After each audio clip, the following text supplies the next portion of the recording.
What up, what up, what up? What's up, y'all? Welcome back to Stay Silent Public Radio, episode 8. I'm Sabrina. Jay, where's Nasty? PKA. Yeah, PK. Yo, I got a bunch of. I'm not going front though. You know what's a great feeling? Is that like I could just have that shit in my email and nobody can tell me it can't be there. The where's Nasty? Yeah, you know. You know what? You be your full self. Like when I be like emailing like vendors and all that shit. You're emailing people about the monies. Yeah, you know. And you're like, yeah, call me where's Nasty. Yeah. No? Yeah. It would be weird if like somebody called you where's Nasty out of turn. Yeah. Facts. But yeah, hey everyone. What were you about to say about? About what? Something.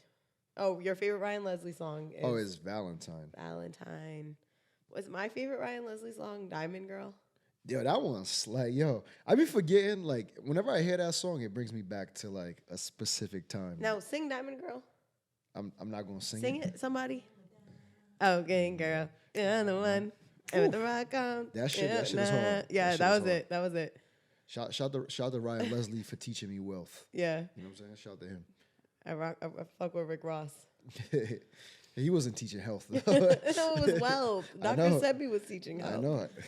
Okay. You kind of missed what I was saying. Yeah, we get it. Haha. He's doing well right now. Yo. God bless Rick Ross. Yo, Rick Ross is a walking meme. This podcast is off to an interesting start. Nah, but Rick Ross is definitely a walking meme. I think he does it on purpose. Or is it because he's just from Florida? You know what's funny, right? So with Rick Ross, I remember when he came out with the Mafia music video, like he was licking his what do you call it? Wrist? Like not a wrist chain. What's it called? A bracelet? A bracelet. Not his wrist chain. He was licking his. He's in the video licking his. He was licking his bracelet. His bracelet, right? And it was funny because it was just like mad ridiculous. Like people were like, what the hell is this guy doing? And now Rick Ross doing ridiculous shit is just normal. Like my favorite Rick Ross moment or meme is the one where he's like, ah! I don't remember that one. Like it's recent. All right, well, he's find like, it. I like the one of him on a camel. That one's funny. But when he's boxing and he's like, they be making all those noises. Yeah. And he's like, I'm just gonna ah. Okay. It's funny. That's what you like? Yo, I will say that I feel like just because he's from Florida, it all makes sense. Why? People from Florida blow off. You know what I've always wanted to say? Yo, shouts to everybody who's listening, whether it's on Apple iTunes or Apple Podcasts, yeah, or Google Play, or if you're watching on YouTube. I feel like that's where all the conversation should be going. Like all that shit you be telling, like, let us know what you think. It should be on YouTube. Well, I just wanted to say that because I know the last episode, a bunch of people were. Thank y'all again for coming. Ride in the wave with us as we take our breaks and do this podcast when it feels like we got things to talk about. Yeah. Which knowing Jay and I is all the time, but when we can get it together in front of the camera. But I had a few people last time be like, yo, y'all should put this on YouTube. I be seeing the fits in the videos. And I'm like, oh, no. It's on YouTube now. Episode 7 is on YouTube, and they will all be on YouTube. Shouts to the team. Shouts to Imani on the boards. Imani on the boards. Imani on the board. Shouts to Rue behind the camera. Facts. So, yeah, if you're watching on YouTube, we appreciate you. Anywhere you're listening to, we appreciate y'all. Yay. How you doing, Jay? Chilling. This is like the weird time of year where it's like, is it allergies? Is it COVID? Is it both? Is it a cold? Yeah, we're both dealing with that right now. Yeah. We're like the tail end of it though. Yeah, so this is a little stuffy. We're gonna listen to this episode in like June and be like, what the heck was wrong with our voices? The grind don't stop though, The grime? The grind. Oh. The grind. Also, something that y'all should listen to, like a podcast that is fucking hilarious right now. Big Body Bez on Rory and Mal. Gold. Listen to that. Listen to that. I gotta listen. Good laugh. If you need a good laugh this week or going forward, just go listen to that. Fire. How long is it? Like 2 hours, but it's worth it. Fire. I'm definitely gonna peep. All right, Jay. So let's talk. Talk about what? What music have you been listening to? Yo, that was not a smooth transition. I'm so sorry, everybody. So I listen. I think right now. So this is what my life has consisted of. Yeah. My podcast rotations. Right. Pusha T is almost dry. Yep. And then talking to people about the Snowfall finale. Anything outside of that, I don't give a fuck about what's going on. That's it? That's it. You didn't listen to Vince Staples? Oh, Vince Staples was like 3 weeks ago though. We didn't do a podcast. Oh, true. Facts. Like, fact. what My the bad. hell are you talking My about? bad. I'm thinking about this like in the context of like the last week of my No, life. sir. I'm talking about it in podcast time. Got you. No, yo, Vince Staples, fire. He also has some fire interviews out. Yes, which I like. really good interviews. The new Sid album, I haven't listened to that. really good. Y'all should peep if you haven't listened. Yeah, what else? What you listening to? Vince, Push, To me, like Pusha T is where I'm stuck at. more Vince. You're more Vince. Yeah, I know. I keep listening to Vince. Yeah. Oh, you know what else is out? Sorry, I'm going to my music. The EP for Intersections EP, the Mac, Keen, and Esta. They have a full EP. It's only like 19 minutes long. I've only heard one song off of that. But it's that, good. That was really good. On My Line with Dustin Conrad. It's giving John B, Gotcha. which we appreciate. I think Matt Keen in general is giving John B. And Esta's production's really, really good. Shouts to Esta. It should be his beats be slapping. So I've been listening to those. But so for you, well, we know it's all Pusha T everything, but we gonna get there. Like for me, like what happens is like Pusha. Like I listen to the Pusha T album, right? I'm listening to the Pusha T album. I get to Neck and Wrist with Jay-Z. I play that shit 3 times, and I run the album back from the top. Then I go through that, and it finishes. And then like on Spotify, it'll just be playing like similar music. Yeah. So then it leads me to like a whole. Hell Hath No Fury. Well, I'll go to like Daytona. I'll be like, oh my god, yo, this shit's crazy. Daytona was so good. So I don't know, like I'm just kind of In that. I'm not gonna lie, Spotify algorithm crazy, Yeah. crazy. You've been chopping bricks all month. Yeah, that's basically where I'm at. Fire. And the Pusha T interviews have been really good too. Yeah. Wait, which Vince interview is your favorite? That's right now. Oh, Did you watch the one with Speedy? that's the only one. Did you like it? Yeah, it was good. I didn't watch it. I watched the one that he had with Peter Rosenberg a few months ago. That was pretty good. Yeah, Vince just always is the best interviewer. I think it's like, yo, that nigga, he's just honest. Yeah. Like he just, like I think like a lot of rappers, I don't feel have that level of self-awareness. And he definitely, like even when he said that shit, it's like, I'm just not letting niggas in my crib. Yep. I was like, I kind of felt that. It's me as well. I kind of felt that. Yo, you know what I was thinking about too? You a few years ago said that like West Coast artists are making better full albums, like soundscape wise, when it goes intro to finish, they are making better projects. And I just think it has not stopped. Nah, but to be Vince's honest, project, beginning to end. I'll be honest with you though, I feel like the West Coast has done that since, like, if you go back like to the fucking Chronic, like it's like all their albums, like you could just drive around to. Like I always find myself, like I don't know, like it'd be like through different points of the year, like I'll go through those. I don't know if it's because like the G-Funk sound or whatever. Like I'll go back to like the Chronic and just be like, yo, this shit is incredible. But then it's like, But you go back and listen to Illmatic. Nah, I do. And those were same timeline. So that's what I'm wondering. Like I know at one point the full album was more important just because of the way that music was consumed and sold and distributed. But obviously now that is not the movement. And I do think East Coast artists are functioning more on like singles. I don't know if it's on purpose. I don't know if it's regional. I don't know if it's just because of how our radio works on this coast. I don't know. I think that your theory has played out. Yes, yet again. Yeah, but I also think with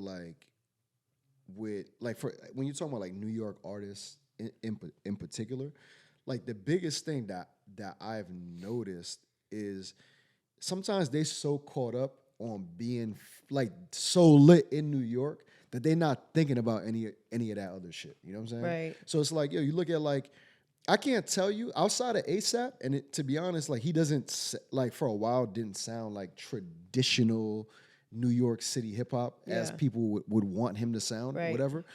Like he's one of the only artists from New York that's created a world around his music. In a long time. I'm trying to think like who else I would say East Coast. I think Meek did it early on, like representing Philly, but obviously we're talking already 10, 12 years ago.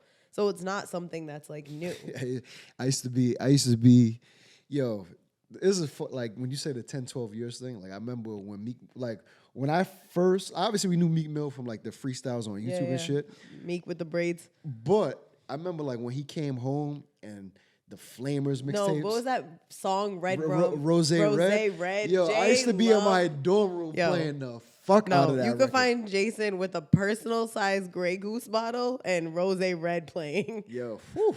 And the ACG Nike boots. And you know what was hard about that time? I remember I had like the Mr. Philadelphia mixtape, and I used to be and this is when we used to live in the Kingston Inn. I used to just be playing the fuck out of this, and we would be across the hall like, what the hell? But I remember.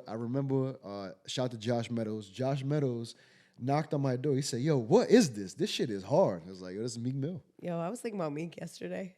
Really? Yeah, I'm just like. I think it's chaos. I think the thing that's tough when you talk about like some of these artists is that like the things that they find relevance in is what dictates the type of music they make. So like for example, like if you think about like you like even like you want to say like the down south artists, like a lot of them's making hustling music and strip club music. It goes hand in hand. I feel like the East Coast artists, it's like, yo, music for like Hot 97, Power 105, and the Functions. Like, where like the West Coast artists, they not really... They telling stories. Yeah, like... They're making music for the beach because they're happy because it's warm. And to music to drive to, like, you know what I'm saying? Because it's warm. So, but I don't even think the music be happy. No, like, no, I just mean they're happy. Yeah, like... But they're not, so anyways. But also, another thing that sometimes I wonder is like, if, like, because the way that I feel like West Coast artists have this way of painting a picture of like just what's going on. Like, that's why I fuck with Larry June. It's like, you know what they're wearing, you know what they're eating, you know what the women smell like. It's like he talking about regular shit. Yeah. Like, you know what I'm saying? All day. So I don't know. But then you think about like even like Eazy-E's, like woke up quick at about noon. Like it's like, oh shit, like it's so I've vivid. woken up around noon before as well. It's very relatable. No, but I also feel like looking at Push's album, though, he's an East Coast artist. You know what's weird, though? Is Virginia not considered the East Coast? No, yo, he considers himself a Southern artist. Okay, that's fair. He says he's like, it's no, like I'm very much, and it's always interesting. So the East Coast just ends at Philly. It's the Mason-Dixon line. Yeah, which is, I mean, yeah, it's Philly.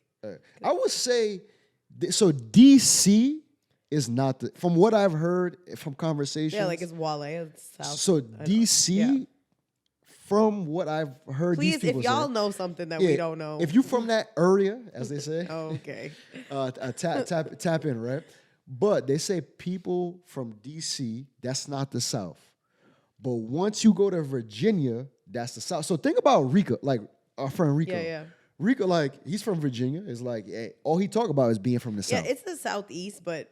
Yeah, I mean, Florida does not talk about themselves like they're the East Coast. They're like, oh, I'm on the East Coast. It's the South. Okay, that makes sense. Yeah. So we're just like the North. It's the Northeast, DC. You got Northeast Tri-State, which is, I guess you could put part of Connecticut in Northeast, Connecticut. Part of Connecticut in Tri-State. New Jersey.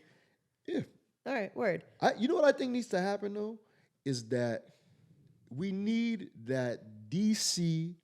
Philly, New York, Baltimore energy. We need albums, but we need, it's like when you think about like the essence of like what the movie Paid in Full is based on, is based on that 80s drug dealer, highway movements between DC and New York.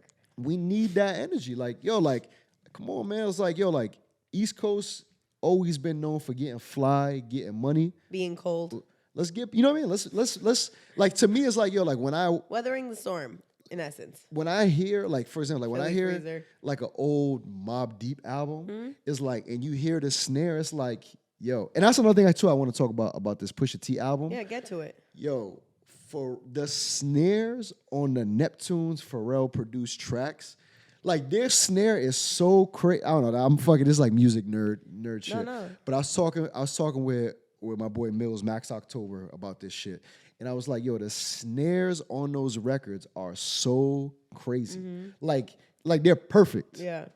And I saw somebody say, or did Push change the like sub name on Apple Music to say Kanye versus Pharrell? I don't know, maybe. I think he did because I think what I saw was like low key had basically like tweeted something that was like, this album is the closest y'all are gonna get to like a Neptune's or like Pharrell versus Ye thing. And I think on Apple Music he had like changed the subtitle to like fire. But I don't know if that's true or not. But I do think that's a really good point because if anybody hasn't listened yet, y'all should definitely go listen to Pusha T's Almost Dry. It's Almost Dry project. My bad. I was talking with somebody and they said it's almost like a double entendre, like to like kind of like Drake. Like the well's almost dry. It's quiet. Like I was like, that's pretty. When you were talking about algorithms, the YouTube algorithm after I watched the Pusha T Charlemagne interview took me to the Joe Budden Push interview from 2018, 2017, right after the beef or right after the Adonis. No, it's like like Story of Adonis interview, and woo, I was like, he was so spicy in that interview. Nah, to me, Pusha T got what's the word? Conviction. Like so much conviction. Like not even the way he rap, in the way he speaks. It's like, yo, like I believe this. You know? Did you watch the Charlemagne interview? I haven't yet. Yo, you have to. One of the really good questions that Charlemagne asked him, which I want to ask you now. Ask me. No, but Charlemagne asked him, he was like, because again, as a Pusha T fan, I think there's a lot of context to how he gets to this point. And I personally really always feel very like excited and charged up when we get Pusha T music, because since he's been independent and since he's been at Good, there's definitely been other roles that have taken more of his energies. Right. And he's spoken about that. Also politics, reasoning why his albums are not the albums that we get. And he's always been, I think, an artist that, because of his label and his affiliation with Ye and all that, he is a very political artist when it comes to releasing music. Yeah. He will put himself last. He'll take songs off because of this. And as you know, like a lot of the beef that happened with Drake was because of his affiliations and more of like, I'm not going to let y'all come for people around me. I'm going to like show up and I represent the whole team. I am good music. I am. So I feel like, there aren't a lot of artists that go that route. It's if they are being like put on the side or the back burner by their labels, it's not like I'm gonna go to war for y'all. And I think his role as president at one point and all of those different things has been to like be the front runner. So he was talking about that, but he also Charlemagne was asking personal questions because I think in more recent years Pusha shared like his wife and his son now, and that both of his parents have recently passed 4 months between one another. Yeah. And so they were talking grief because Charlemagne's always gonna talk some mental health stuff. And Charlemagne asked him, like, do you feel like there's a difference between Pusha T and Terrence? And then he was like, do you ever feel like Pusha T is protecting Terrence? So I'm going to ask you, as somebody who has an artist name and persona and separation in a way that I don't have a lot of friends that I think have those two roles other than like my musician friends. For you, do you feel like there's a difference between Where's Nasty and Jason Almeida? That's mad deep. We're on a couch. But you lay out. You know what's funny about that? I think my relationship to the idea of Where's Nasty has changed the older I've gotten. So like when I was younger, that was like I was like very adamant. Like even if you notice, like when I was younger, it's like that's really. Well, at the time, it wasn't even Where's Nasty, it was Jay Nasty. Like, that's really what I was known as at that time. Like, you know what I mean? Like, we would be having, whatever. Like, anything I was doing was based in and around that.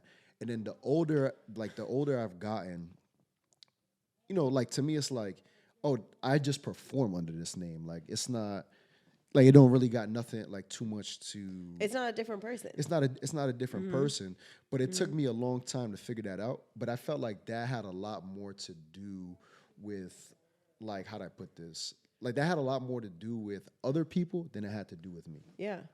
No, that makes a lot of sense. I think it's funny that you said that because I think Push also said something similar, which was, like, at one point, there was this very stark separation. And as he's gotten older, like, I think part of the goal, right, as you grow in your artistry and grow, like, you're not going to stop DJing now that you're in your 30s. Like the goal is to like, or maybe not directly, you're not going to ever stop being a musician. You're never going to stop being a part of this world.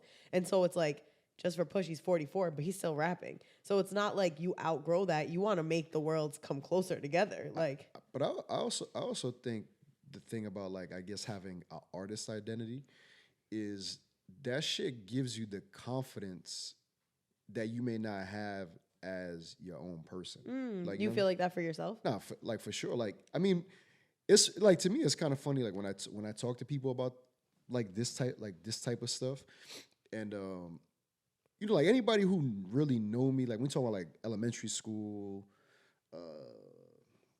middle school, high school, like I. Like a lot of people say, like I was like a very shy kid. Like Yeah. I would consider you reserved. Yeah, I'm not. Even as a grown man. I'm very reserved, but most people don't know that about me. Because you be on the mic, like like you know, it's like to me, like I was saying this to somebody recently, like if I'm behind the turntables, like I'm talking, I'm DJing, but I don't know, like coming in front of the turntables, I don't know. Maybe it's not the same energy. You know what I'm saying? No, you the person in the club having a whole conversation. Yeah, but shit. Niggas be talking my ear off though. Yeah. Respectfully. No, but if you can, you will. Yeah, but on the flip side is like I remember like I don't know, like doing talent shows and shit like that in high school, and it was like, you know, like obviously you nervous to do that, but like the alias of Jay Nasty or Where's Nasty always allow me, like, you know what I'm saying? Like it was like a separation. You could be whoever you were, whoever you wanted to be with that guy. Exactly. So yeah, like, that makes a lot of sense. But I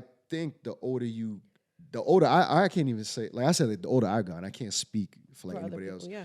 But like the older I've gotten, the biggest thing that I've realized with this shit is like, you know, you don't want to let the idea of what that's built up to be to dictate who you are. Right. So like when I like, to me, it's like when I really figured it out, that's like when you have that balance. Like it's like yo, this shit don't really it don't really mean, you know what I'm saying? Like it's like people could look at you in a particular way, but it really don't mean nothing. You get to decide how you move in the world. Exactly. No, it's so true, because when you're out in the world, if somebody's treating you like what they perceive you to be as an artist, it's like it's up to you to be like, actually, like, nah, I'm really not. You know, that's not, or just like being your actual self, which might not be as turned up as the 1 hour you're DJing that people are seeing you or whatever. A lot of times I struggle, you know, it's been like shit. I mean, we had many conversations about this shit where it's like, yo, should I like not use this name? Have I outgrown it? You know, like these are real conversations that I have. We've had a lot. Like you know, and to a certain degree, I feel as though it's something I'll never really be able to shed, because like there's people who have known me under this nickname since the 6th grade, which is like Nasty. Yeah, which is like, I don't know, fucking like the Twin Towers was still up. Like, you know what I'm saying? Yeah. Like, so like it's kind of crazy to think about. Yeah, no, I think that's really interesting, because it is thinking about like a Lil Wayne, a Pusha T, like as we've seen them grow in their crafts, and Charlemagne mentioned like adult contemporary rap. It's like we're seeing people aging into different spaces. Like you're an active DJ in your early 30s that is just getting started in a lot of ways. Your musical career, your goals, production, like how you're gonna move.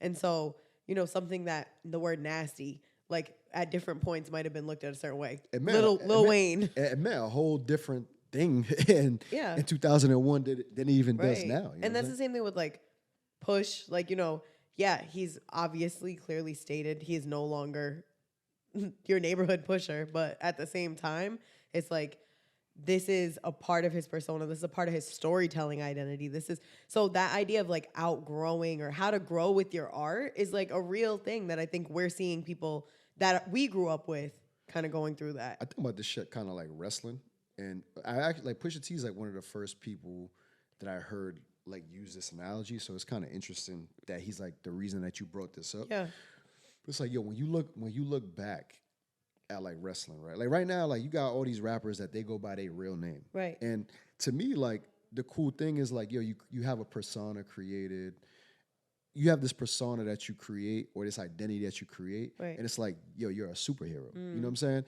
In your own mind and in the spaces you're in. So when you think about rap, like a lot of rappers back in the day, like everybody had a street name. Like, you know what I'm saying? Like it wasn't like, oh, I'm going by, like, oh, my name's Donovan, and that's what niggas is calling me. Like, you know what I'm saying? I was like, nah, like that's not what I'm going by. Right, or right. like, so I think that shit, like that's one thing though I kind of miss in rap is like, yo, like, the braggadocious separatism. No, I like people. I like the characters. Like it's it's like there's nothing wrong with you being a character, like or being like an exaggerated version. Right.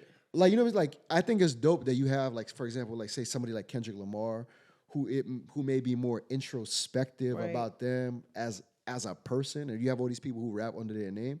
But I also think it's dope that you have people like Guap that 2000. That's like, oh shit, like, yo, you're kind of you're a character. You're a character, or you can play into this. But I do think somebody like Kendrick is an interesting person to bring up because I think he's one of the artists that he may not name his personas different things, but he definitely has different personas. Gotcha. And maybe he might even, I'm not versed well enough to say that or not, but I do think certain records, you can tell you get the like storyteller, whatever, like the more introspective. But then there are the records where it's like he is playing up his like energy or his frustration or his anger, and it feels very separate. And I guess that is like the Kung Fu Kenny point that Rue just mouthed to me. But that is a good point. Like there's that need for like that playing. You know what's funny is like, for example, like my mother, the first time, like I had to still be like, I probably wasn't even in high school,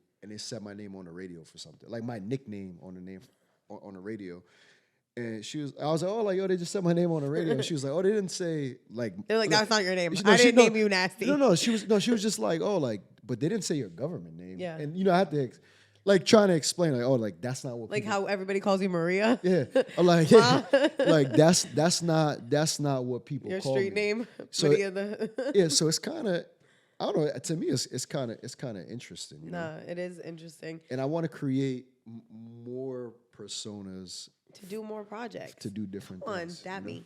You feel me? Yo, that's so real. I do think Push mentioned some of this too. So everyone, if you haven't, go peep that interview. But one of the really interesting points that I took away was also the idea of, because Charlemagne asked him, you know, do you are often criticized for the subject of your rap being the same. Cocaine is your do cocaine raps. And he kind of talked about wanting to tell the story of what he knows, but also being able to play different roles in that story and being able to like sit in different seats and like really make a movie out of it. And he's like, I want to, in my own growth, like remove the pressure of everything being like a firsthand experience that I had to live. He's like, I'm an artist. I'm a storyteller. I want to be the Martin Scorsese of street rap. Exactly. That's a fact. And he mentioned that. And I think there's just different, I think there's that balance, right? Because I think one really important part of hip hop is authenticity and is speaking stories that you're privy to. Yeah. But I also think it's very limiting though. Yeah. But I also think, you know, telling stories that you're privy to is also not, like, we're not saying lie about something. There's a difference between being a storyteller and painting a picture from a storyteller's perspective. And then another version is actually lying. And then on the other end being like, oh no, that's everything I do. Yeah. Like you can give context and be like, no, I'm a storyteller. I tell the stories of the people around me, of the people I look up to. You know what I think is very interesting? And I think sometimes it's hard for people to separate. Like, so I always say this is like, people call me different things based on where they know me from, right. or at what time life. Time frame they met me, right? So it's like, yo, you might go talk whatever, like to the Cape Verdean DJs, like, oh, Kasubati, like I know you from this time period. You know what I'm saying? Some people might, international because they know me from college. Like, you know what I'm saying? Somebody might Jason because they really known me since we were kids. You know, so like. The thing that's interesting though is like right now it's like social media or like Twitter, Instagram, like a handle that you have this handle. Like it's almost like your name or your identity becomes tied to that. It's like that's the only thing that people know you as, right? So that's like one thing like that I always think about is like, and I think sometimes personally that's why I get frustrated with the shit because it's like, yo, like I'm not just trying to be tied to like Where's nasty? Where's nasty. It's like, yo, I don't know, like that's like the shit that be getting like frustrated. But it something that's interesting that I brought up too, like before we started recording, was like how we should start securing like our wallet names. Yeah. Like through like Ethereum or whatever, like our ESN name. Like those are things that people are starting to think about, and brands are starting to think about. And you think about this like even like in the context of like everything that's going on right now with digital spaces and the conversation about Elon Musk buying Twitter. Big evil genius. Oy, really big evil genius energy. You have any thoughts on that? Or should we give some context? Yeah. So just a little bit of context. Yeah, get your NPR. Just adding some context here. So basically, if for those who don't know, Twitter was a publicly traded company that was founded by Jack Dorsey. A lot of people think that Jack Dorsey is the owner of Twitter. He is not. He owns about 2%. He owned about 2% of Twitter in the current day. Or 2% of the stocks. He owns Tidal and Square, Cash App, Block. Yeah, he's a really cool entrepreneur, somebody to look into if you're into those types of things. But yeah, so he was not the owner. It was owned by shareholders. Yeah, like it's on the stock market. Publicly traded company, yeah, and he wasn't currently as active in Twitter as he was at a different point. I just wanted to clear that up because I feel like sometimes in this conversation, people are like, oh, he bought it, Elon Musk bought it from Jack Dorsey, and it's like, nah. But with that being said, so Twitter was a publicly traded company, which means that it answers to stockholders and it answers to the board. The board. And also, which didn't even own majority of the stocks anyway. Yep, and then also answers to the FDC, the basically governmental oversight committee for journalism and digital. I didn't Yeah. I didn't know that. Is it FDC? We're gonna fact check that. Yeah. But basically, there are governmental regulation boards that's who make sure that the radio stations and the bleeping and the censorships they're the people who make all of the oversight committees. So now it is no longer a publicly traded company. Elon Musk has purchased all of the current shares and it is now a private company owned by Elon Musk. Which, I'll be honest with you, I don't think that's as big as a problem. The richest man in the world. I don't think that's as big as a problem as people are making it, because on the flip side, like, yo, you look at like, I don't know, like Facebook is a Meta is a publicly traded company. Fox News and all of its conglomerates. Like, that's a fucking shit show. Like, you know what I'm saying? So, and they're all owned by white billionaires. So, men. So my thing that I think that's big that we have to think about is like, he's using this, or he's talking about this through the idea of like free speech. And it's like, this is like where shit gets tricky. And these are like, for me, like things that I'm always like trying to pay attention to, like who controls what can be said, how it can be said, and who can say it. Mm-hmm. And this is like at the very, you know, like when I feel like when these conversations come up, like it's very like, oh, like conspiracy theory. Like everybody kind of like thinks about it like through this lens.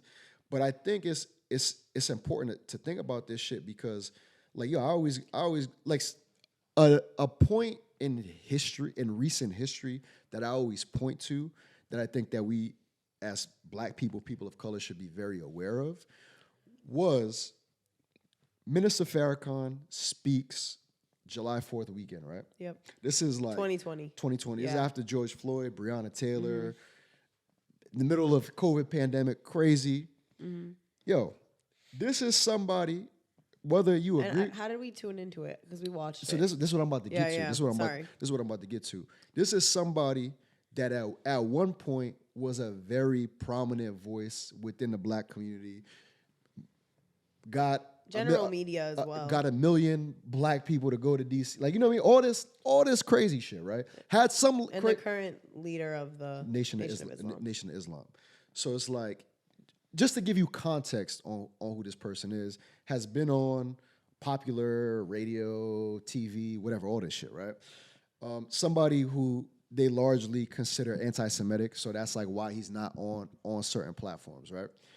But to me, it's interesting that when he's doing this address to the black community, that shit is only on one TV station, Revolt, which is not you can't like Revolt. Not everybody has that channel. Like, you know what I'm saying? You could stream it online, right? You could stream it online, but that's to me, it's when you look at those type of situations, it's like now go look at if you want to say, okay, he's an edgy black person, he got crazy ideas, whatever, cool, he's on the fringe, I bet.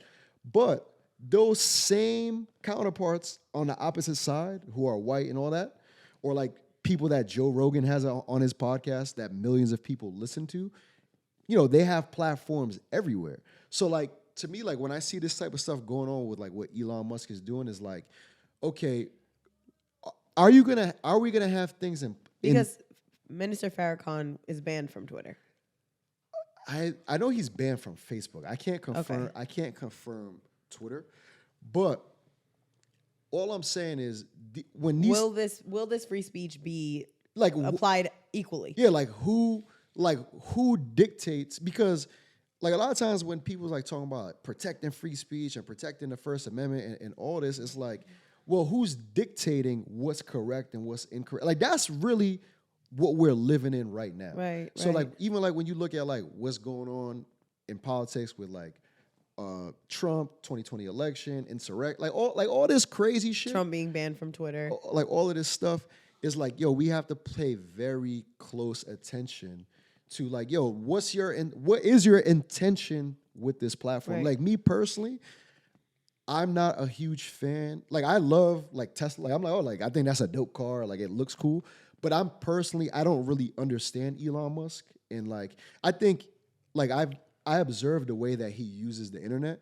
And I'm like, yo, it's crazy because he understands how to use the internet. Right. Like at least the culture of the internet, right. Memes, fucking, like all that trolling. Like he understands all that. So he intrigues me in that regard. But some of his ideas, like I don't know if you've listened to him like on fucking Joe Rogan, he talks about like the ideas like Neuralink, which is like basically linking your actual human brain to like basically having a computer learn a lot of Black Mirror shit. Yeah, no, fact. Like, and these are, like for me, I'm like, I don't know if that's where I'm comfortable with the world being at. Yeah. You know what I'm saying? And I do think there's like for me, one of my major issues with a lot of wealthy white people is that like there's a very big luxury in some of the ways that they are thinking about things. It's like you're trying to colonize Mars. And we have not even started to scratch the surface on like how to take care of the human race on the earth, let alone like if we think about it by area. But I'm not saying, I don't know. There's definitely, I think the biggest thing for me is this has floated the question, like, how do I feel about billionaire oligarchy in our world? And it's just a thought. Like, I don't have an answer on it yet. And I also think like people who are like, why are you so upset Elon Musk bought this? Do you know that like Rupert Murdoch owns this? And did you know that like Facebook is owned by Mark Zuckerberg? And did you know that Jeff Bezos bought the Washington Post? Like that these things are all this is on purpose. To me, any event that happens that makes us think critically about something. So say this is the first time that the general public or that a lot of people are asking questions about who owns the media that we consume. I don't think that's a bad moment. And I don't think it's a moment to be like judging people for where like what's happening or how things are going. Like the question to float for me is, why does this make me uncomfortable? And what do I hope to see happen? My thing is like to go on what you're saying about like the question, like asking questions. I think it's very important. I think an interesting thing though to note, and I guess is like, we kind of all in the same space, is like, this ain't nothing new. Like this has been going on for like, like this, it's not like in the last 10 years, it's like, oh, all of a sudden like rich white people own the media. Like, no, they have owned the media forever. Like, that to me is like why I'm a big fan of somebody like Byron Allen. For sure. A black man who owns the Weather Channel. Even Diddy and everything that's going on with Revolt. So the thing, and y'all should definitely watch Byron Allen interviews. He has some really good ones on the Breakfast Club, kind of talking about like why he was suing Verizon and shit like that. But again, he said something in one of the interviews that really changed the way that I looked at this. And this is like when you think about like the idea of diversity and ownership and why. And what we call representation, but like in a full scale sense. And what he said is he was having a conversation with some white people who are in the media business. And they said, like, why is it such a big deal for you to own whatever, like such and such TV station? Like, why do you have to think? And he said, would you feel comfortable if all of the images, he's like, he has to do, like, you have daughters, right? Would you feel comfortable if all of the images I showed your daughters of themselves was dictated by me? And the person answered no. And he said, that's the exact reason. And it really opened up my eyes to the way that I look at media. And because you think about like all of the things that we know about ourselves or we perceive about ourselves or facts and things that we understand, they all come from something. TV, magazines, books, right?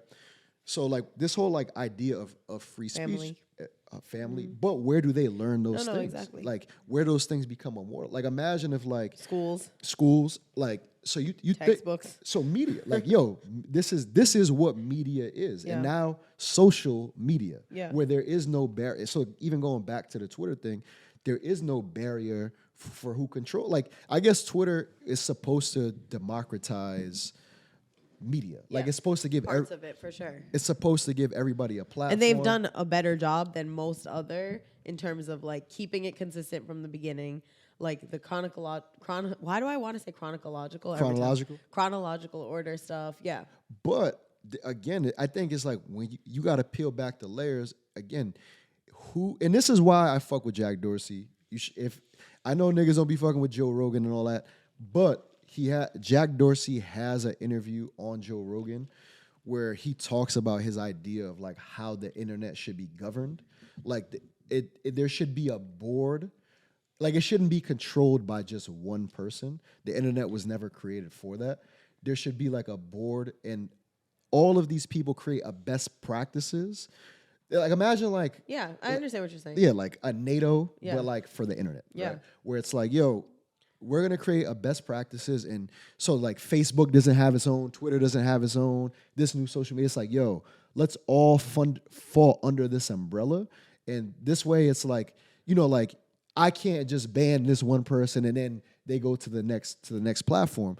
And I don't know. For me, these are all things that I think about, and I think as independent business owners, event producers, content creators, people of color, if you're a community organizer, whatever you're involved in, you know, like a lot of people say, oh, this shit's not that important. Why y'all so caught up? And it's like, no, this is very important because these are the ways that we communicate with people.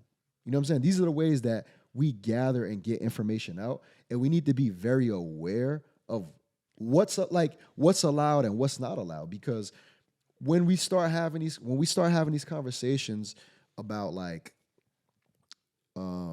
for example, like what's acceptable on Twitter, like you think about like 2020, like how Black Lives Matter movement activated like online and everything that was going on around like George Floyd, Breonna Taylor. Like, yo, these people can say that that's not acceptable on platform. So we need to be aware of who's in control. Is like, do I think that Elon Musk is gonna do that? I don't. You know, we really don't know. And if he decides, hey, I'm shutting it down, we also like those things affect us. That's very dangerous. You know. But I also think like there isn't a level of privilege in saying like these things don't matter when we literally think about countries where there is not a free press. And we look at like the Twitter revolution where Iran in 2009 and 2010, if there wasn't Twitter, like there wouldn't be information. in the world about what was happening around this. There wouldn't be accurate things happening even currently out of Russia, out of Ukraine. They're erasing people off the map Yeah. for saying shit on Twitter. Literally. Like, you know what I'm saying? And that's why I just think like will you not be able to get your jokes off is a very small-minded way to look at what Twitter is used for. And obviously I don't think everyone's doing that. I'm not even trying to say that. I think that free speech in a country where we really don't know a world without it, quote unquote. Obviously, that is I use that with so much, there's so much nuance that we're not talking about because obviously as people of color, as a non-black person myself, but then seeing black people constantly blackballed, like this is not something I'm saying as like free speech is available to everybody in America.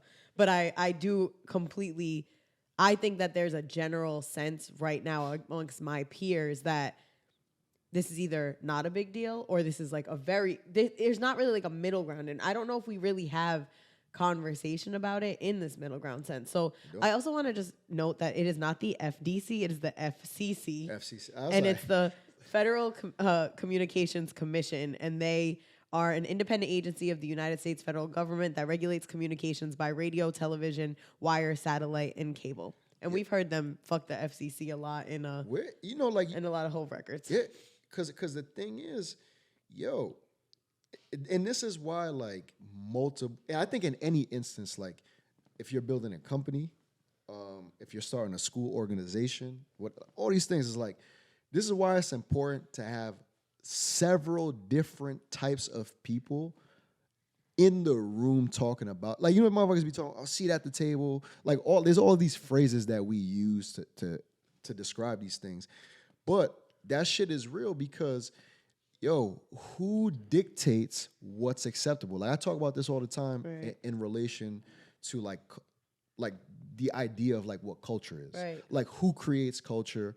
Like, us all together in this room, like, we could have a culture in this office space, right? And that's determined by who's in this room. Right.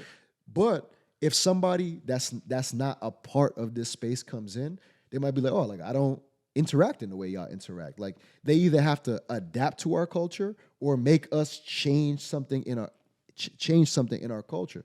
So when you think about, and that's a very minuscule thing. Like, when you think about this shit, like on a world level, on a media level, it's like, I'm very like this. This is shit I really think about like every day. Like, it's like, who is gonna say, like, who is gonna advocate for black people and tell us that you can't have these ideas? Why is it, I noticed this shit, and this is again going back to the Twitter thing, is who is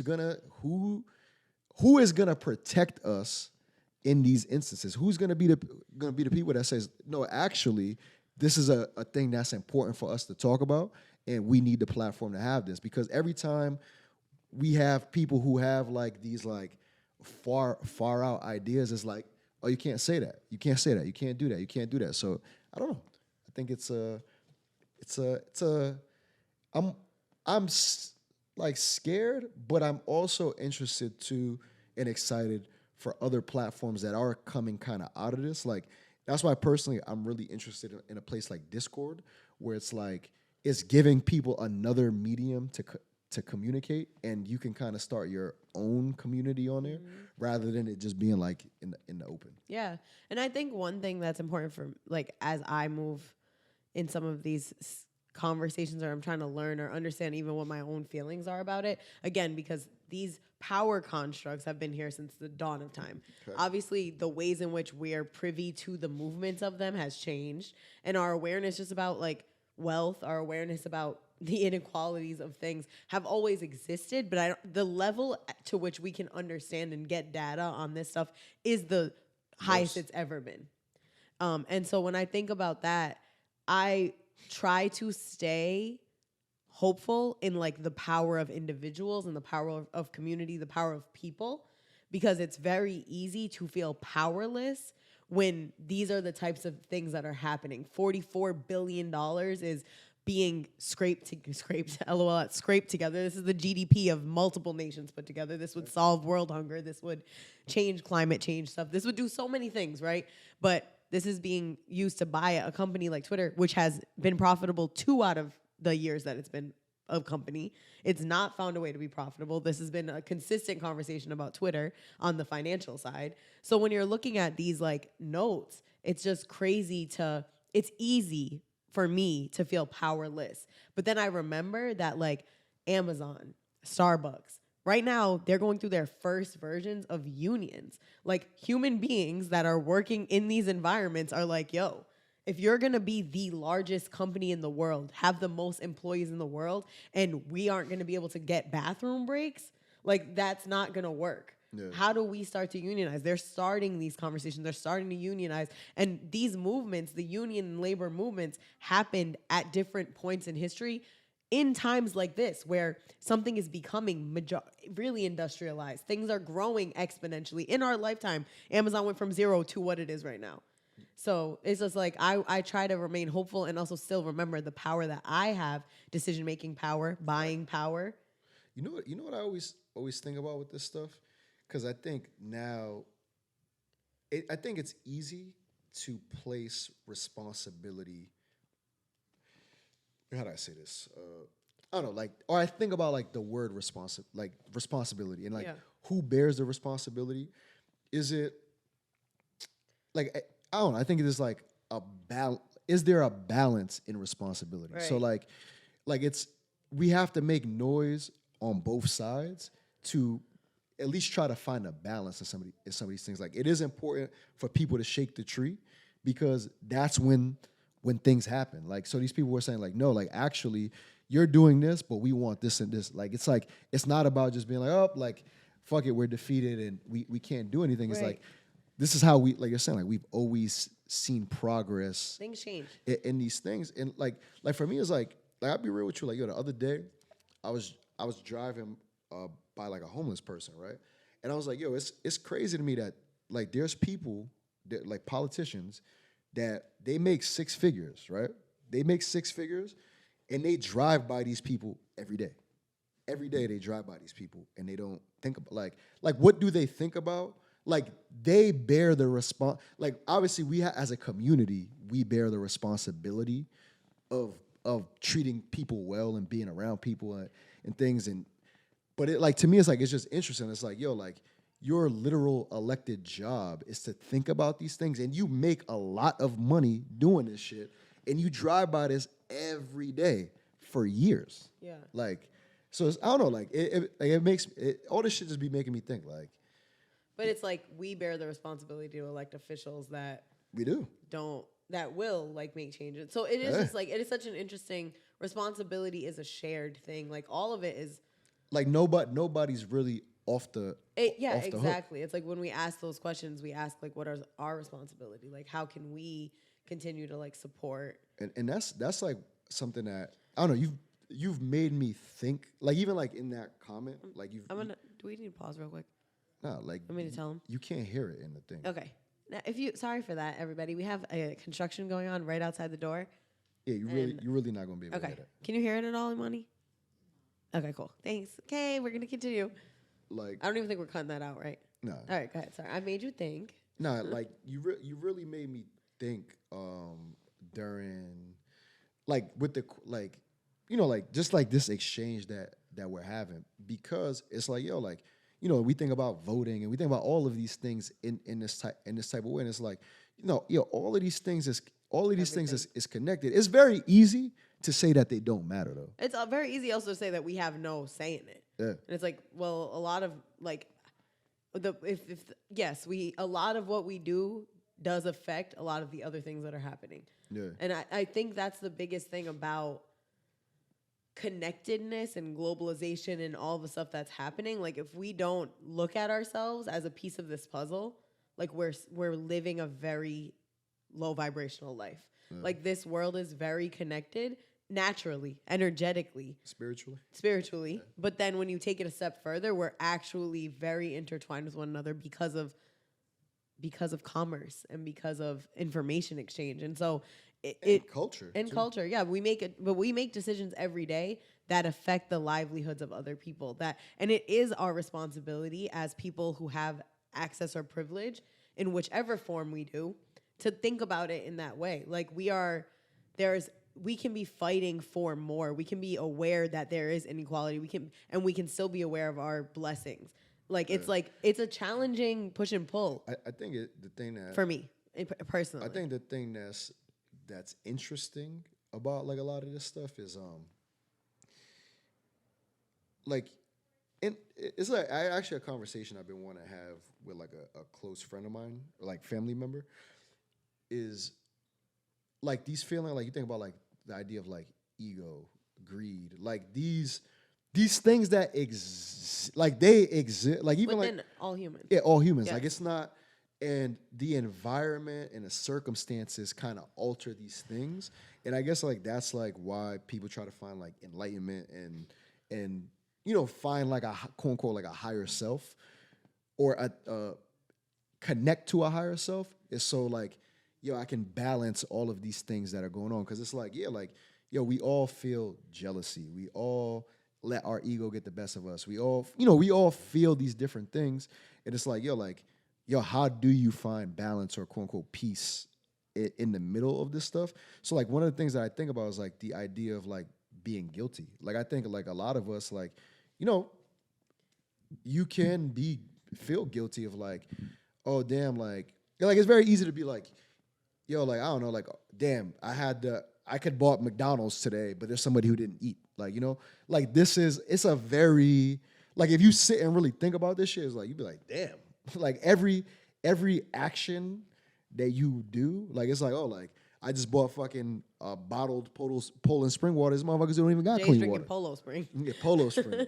You know what I'm saying? Like, like yeah, or we're spending certain money on shoes, but I think it is a practice of separating yourself from your feelings and from your ego to realize that the ego wants you to sit still in those feelings. The ego, your lower self, does want you to say, there's nothing you could ever do about the bad things in the world. There's nothing you could ever do about Elon Musk buying Twitter. There's nothing but that's freezing in that. Could we end on this? What's that? You're ending already? No, what's that Jay-Z line where he said? I wasn't done my thought. My bad, but there's a Jay-Z line that connects to what you're saying. Yeah, it's so much bigger issues in the world, I know. But first I got to take care of the world, I know.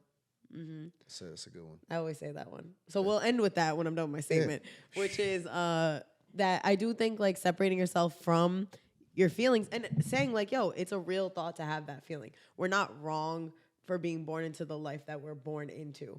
But do we have a level of responsibility, or could we use compassion?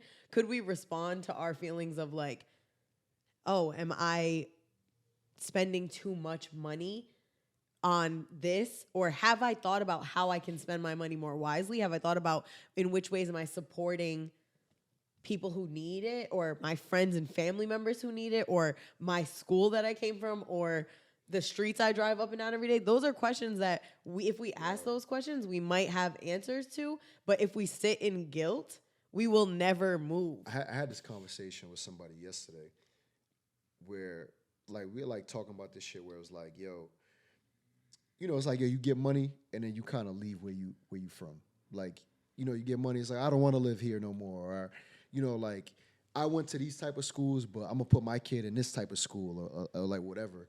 Yeah. And I was kind of challenging them, and I was saying, it's like, well, how do we expect any of this shit to get better if we don't do nothing about it? Yeah. Like, it's like, if we just gonna move to automatically what's better, then what's really the point? Like, it's never gonna change, you know what I mean? Yeah. So like, and it made me think about, I want to give a big shout to Priscilla, who owns Glow Cafe, because every time I go over there, like, like you see where it's at and what it's around. Off of Admiral.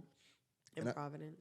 I look at that shit and I'm like, yo, like, I mean, it was purposefully put there. Yeah, like I'm not knocking anybody that smoke or buy backwoods, but it's like they could have been selling backwoods out this motherfucker. Like it could have just been a fucking corner store that sells coffee, cigarettes, like, like all this shit that's like not. We need another one. Yeah, and it's not the best for you too. You know what I'm saying? So like, I was like, yo, it's dope that you were like, yo, there's a need for this in this community. So she could have put that shit anywhere. Like, you know what I'm saying? And so it was dope. I don't know. I always think about that. It was dope to see that shit. Yeah. No, and I shouts to her, shouts to, and again, I don't necessarily think it's like one or the other. Like there are gonna be people who move, there are gonna be people who stay. But I think the biggest point is to ask the question, like, how am I using my resources? How am I spending my energy? Because yeah, I think it can be very paralyzing when these big issues come to the table. It's like every day you can make a shift, you can make a change. It's not gonna be in the Okay.